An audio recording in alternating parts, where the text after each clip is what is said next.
shadows where the silence speaks. I walk the line where the lost souls seek, with whispers of hope and a guiding light. I'll search the dark, bring the truth to light. I'm a seeker of the unseen, bridging worlds where the heart has been. With every heartbeat, every tear, I'll find the way, I'll draw you near.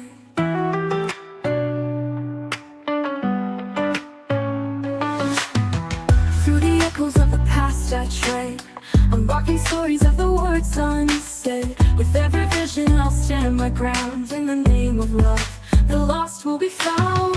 I'm a seeker of the unseen, bridging worlds where the heart has been. With every heartbeat, every tear, I'll find the way, I'll draw you near.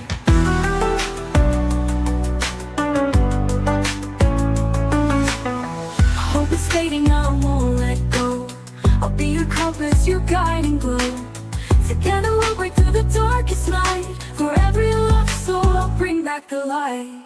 I'm a seeker of the unseen, bridging worlds where the heart has been. With every heartbeat, every tear, I'll find a way, I'll draw you near. I'm a seeker of the unseen, I'm bridging worlds where the heart has been, where the heart. With every heartbeat, every tear, I'll find a way, I'll draw you near. Draw you near.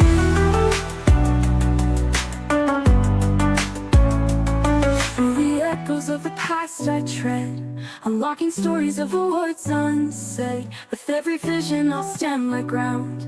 In the name of love, the lost will be found. Through the echoes of the past I tread, unlocking stories of the words unsaid. With every vision I'll stand my ground. In the name of love, the lost will be found. Through the echoes of the past I tread, unlocking stories of the words unsaid. With every vision I'll stand my ground. In the name of love, the lost will be found. When hope is fading, I won't let go. I'll be your compass, your guiding glow. Together we'll break through the darkest night. For every lost soul, I'll bring back the light. When hope is fading, I won't let go. I'll be your compass, your guiding glow. Together we'll break through the darkest night. For every lost soul, I'll bring back the light.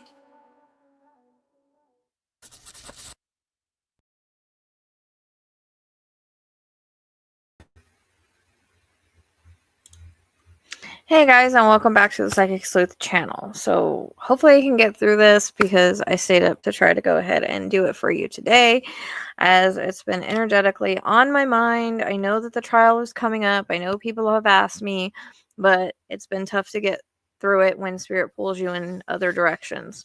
So I always go where I'm led. And that's just the way that this works. I have lots of cases on queue to get out to you guys. I have cases for Patreon as well to get out to you guys. So know that I'm doing the best that I can. A lot of people don't understand how tough this can be and taxing it can be on the body, where sometimes I just crash. So that's actually what's happened. And I think that it has a lot to do with me being a little more sensitive, or getting a little more sensitive, as seems like things are elevating a little bit for me with my gifts. So I wanted to talk about first that all the ways to support me are down below, and that's why I posted the video, so that you can see that. If you watched it, thank you very much. If not, that's quite all right. Liking, subscribing, and being a part of the channel is great. We appreciate all the positivity. If you want to be negative, please go somewhere else, as this is a channel that is about light, love, hope, and working on bringing truth and justice to the forefront.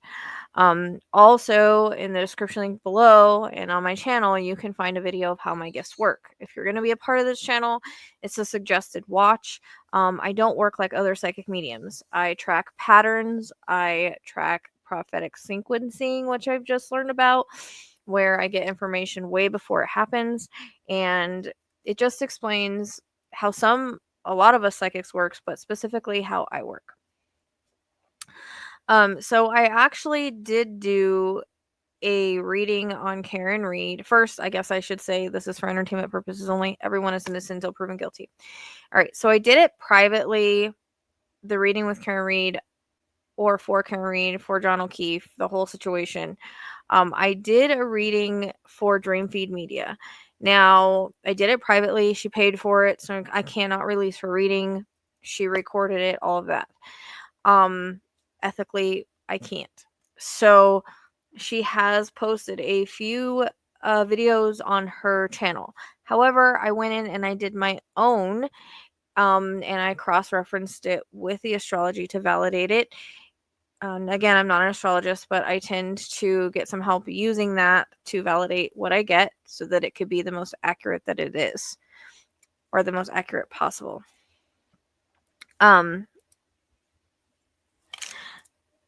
So this is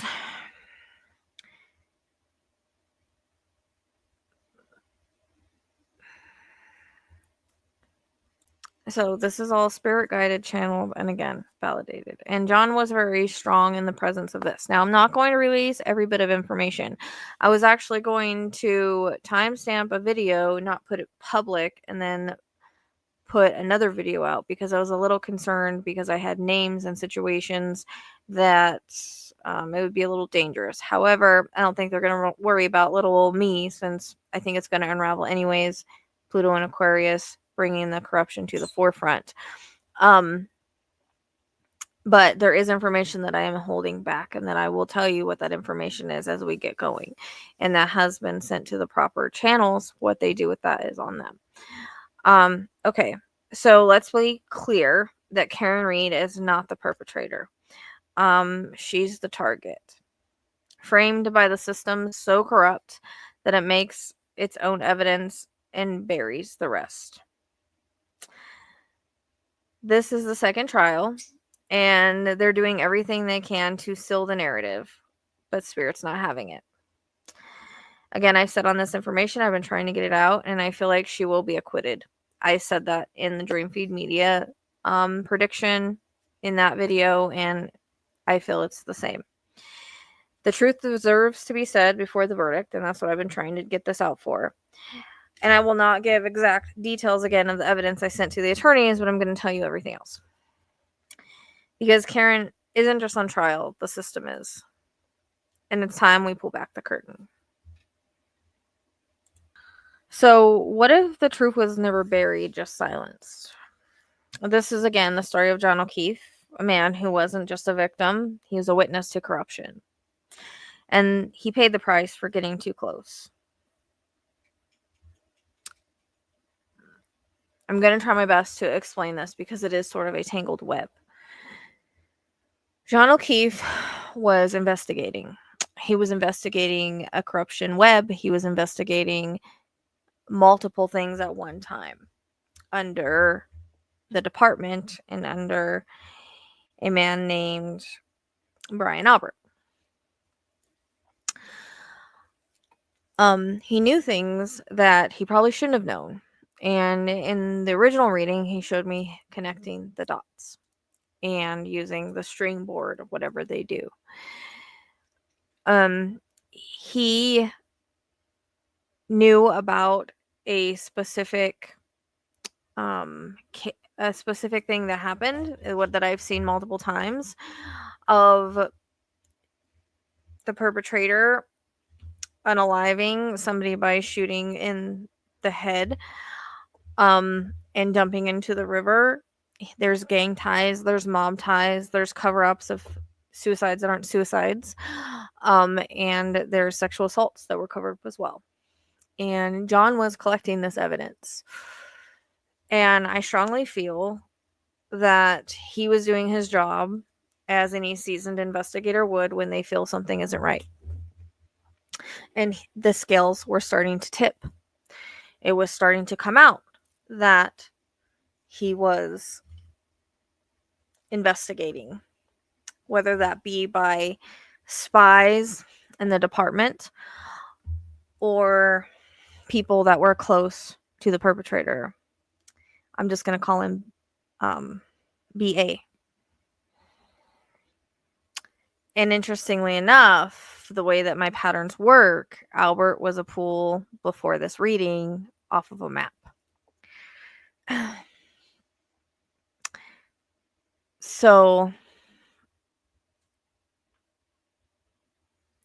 basically, I feel that with going back to the guy that I saw shot in the head and dumped in the river, and that may have been covered up by the coroner or whatever as the true cause of death in that. I also feel there was a female witness that was sitting outside, and this meeting took place in a sort of like factory location, like a closed down factory location, kind of like how you see on TV, like where it's dark and maybe, you know, gangs or whatever have access to it. Um, but it's kind of like that kind of place. Um, so maybe a place that's so maybe a district that's not being worked in anymore, but is you know, has factories and buildings and things like that. And I kept seeing like a fence. I felt, and what I was seeing was also inside the building of the shooting taking place, but also outside the building where there was a woman sitting in a car, um, who heard and seen the flash of the shot in the window and took off running. I feel like later she was possibly silenced by an OD that wasn't really an OD. Um, so again, he was unraveling cover ups, police abuse, and past murder. I feel that John was lured to the house that night. He thought that he was going to, yes, bring this up and nothing was going to happen, but it was, come, let's talk. Let's have a conversation. The meeting turned into a trap. I feel like a confrontation took place. Brian Jr. may have started or escalated it. Brian Sr. allegedly finished it. And what I saw was not only head trauma, maybe something hit him over the head a little harder. I also, it's possible that his head was slammed on something, and I keep seeing him being kicked, and a reference to a broken rib, and then being spit on afterwards. So if they never did the DNA or swab or anything like that, like they should have, because they really should have, maybe that's something that can be looked into now. I also feel like after the incident, they were arguing a little bit amongst themselves, because I hear arguments back and forth with the group of them standing around John. Like, now what are we going to do? Someone comes up with the idea to frame Karen, put him out there. I don't know why, but since they've framed so many other things and, you know, made so many other false narratives, I mean, it was strategic in their mind. And who else would be perfect other than Karen? Because now that they've had a head injury and other things, they've got to make something look like that doesn't involve them. And I believe that when they took him there, that there was at least 3 people, because I'm seeing 3 people. So probably Chris and the other 2 younger boys. And I feel like Brian Jr. gets manipulated a lot by his father, and tells him that there's a lot on the, his father tells him there's a lot on the line. And I feel like either him and the other one want to break, but they're afraid to. I also kept being pulled to like a backyard. So I don't know if there's evidence buried in the backyard that we're not aware of. I'm not really sure what that would be, because I feel like they got rid of a lot of things. Like, they're used to doing this. They're used to covering things up, but for some reason that kept coming in, like the garden area or someplace like that. And that's not the evidence that I'm talking about that I sent to the lawyers. This is something different. The nephew or the other guy that was there was the witness of it all. I feel there was head trauma, majorly, as we all know, right? And that came in the reading before I knew any details of the case in the Dreamfeed media reading. I did not at the time pick up on the dog bite. I've heard that through other channels, but I do feel that that was part of, maybe he told him to attack. The walls are going off, and I don't know if I did that or not. I feel that they poured alcohol down his throat to make his alcohol content seem higher than it was.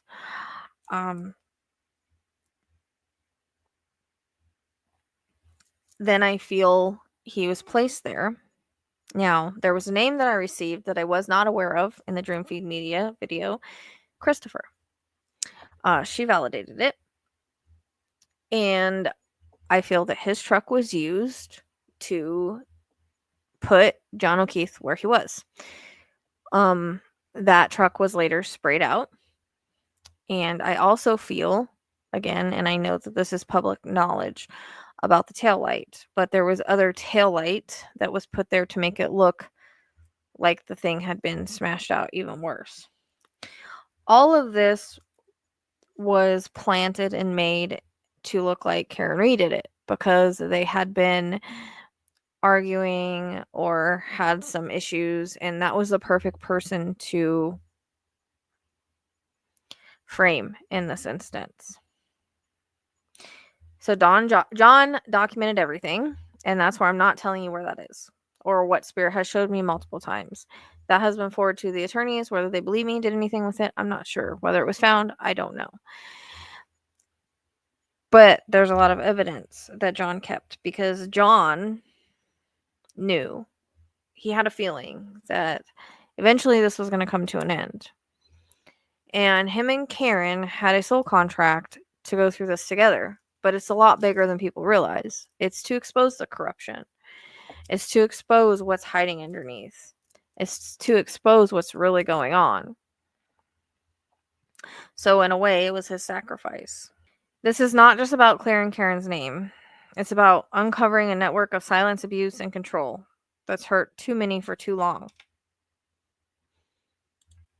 And I want to tell you that when I went into the Dreamfeed Media reading, I went completely blind. I did not really know anything.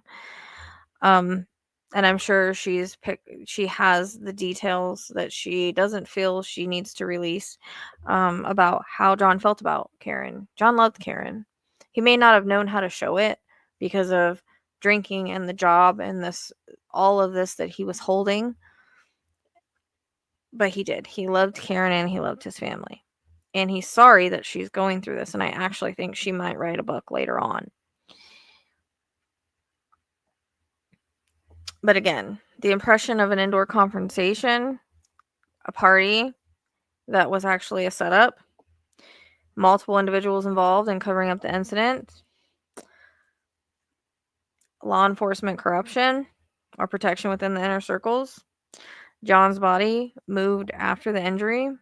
And there is something about whenever I felt like that was one thing that kept coming in the reading was I was getting snow or coldness, and then I felt like I plopped. So either I had tried to move and plopped or rolled over and plopped, but at the same time I'm getting kind of both energetically. So it's like I maybe try to like either I'm slammed down like they throw me down in the snow, I'm not completely gone and I roll over. But this is the way that it kind of comes across. Okay, so I'm not sure the timing of all of that.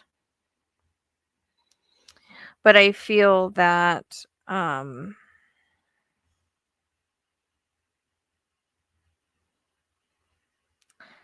this was all a frame job. So psychic images of cameras being disabled or manipulated, things that have been manipulated.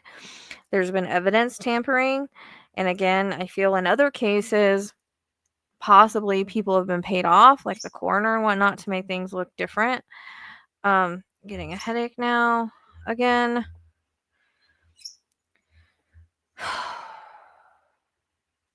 And he had uncovered information tied to organized crime elements in Massachusetts.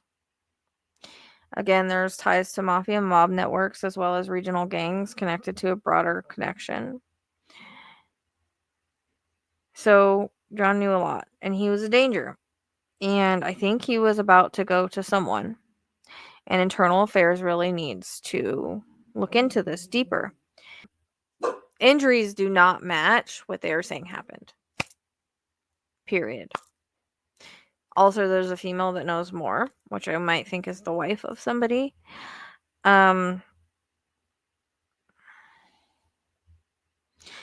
So again, John's increasing knowledge and possible quiet investigations and pressure expose this information and place him directly in conflict with a protected network of individuals. His death is suspected to be connected to not only to personal altercations that night, but also a larger systematic forces concerned about what John was about to expose. And I'm just going to tell you, the astrology aligns all of this. So that's the video I've been trying to get out, doing a little different than normal, a little slower, trying to recall everything. But Karen did not do this. John knew too much, and he was silenced, period. And there's lots of bigger things at play here. So hopefully, when she's acquitted again, because there's too much reasonable doubt, none of it makes sense, obviously, she shouldn't even be on trial in the first place. I feel like it's, again, pushed for cover. I think everything eventually will be exposed. I need to reiterate again that not all cops are good people. There are a lot of good cops out there, but there's also corruption because money fuels things. So John loved Karen, and he was trying to do his best to show what the truth was. And I hope that one day his family will come around to see that what actually happened and what the truth is, and apologize to Karen, because that's what he would want. He loved her, even though they didn't always get along, even though he didn't always know how to show her, even though he had his own issues. It doesn't change the fact that he cared deeply about her, and she cared deeply about him. Does that mean that the relationship was perfect? No, it doesn't. Every relationship has some sort of flaws. And I think that's why they chose her to frame. But I hope that people can quit having tunnel vision on just her and see the broader picture and see that corruption is legit. A blue wall of corruption is legit. Like, it does happen. I'm not a conspiracy theorist. This aligns perfectly with the astrology, what I'm telling you. There's so much male energy in the astrology chart. There's no female involved. There's no car involved. This was the way that it happened, in my opinion. My visions align. And so they need to be looked more into. And I hope that people can quit blaming Karen, quit pointing fingers at Karen, and see the bigger picture. And I hope that she gets to see those kids, because those kids love her, and this is not fair to those kids. This is not fair to her either. But she did choose this soul contract. Both of them did, because there's a bigger thing at play here. This is about exposing corruption. So by going to trial, all of that's coming out. It's exposing the deeper threads, and people are starting to see it. So that's, I think, the bigger message here. So thank you for being here. Thank you for liking, subscribing, sharing, being a part of the channel. I do sincerely appreciate you. And until next time.